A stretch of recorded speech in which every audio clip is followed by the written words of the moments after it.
trong tâm hồn giống một nhà giam, một nhà giam mang tên trái tim vụn vỡ. Tình đã lỡ thế nên anh đành gửi tình vào mơ, có ngờ đâu anh mơ đến tận bây giờ. Phải làm sao, phải làm sao, phải làm sao khi không còn em, cố gắng mãi để quên nhưng chẳng thể. Anh ngủ mê, đừng để anh cô đơn như thế, xin đưa anh thoát khỏi những ngu sầu.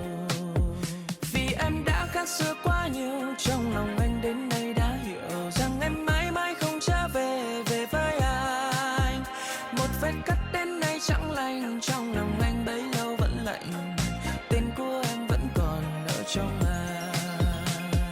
Đừng khiến anh thất tình, ly rượu đây một ngày không tên, và đừng làm bóng đêm phủ đầy những xóa xe.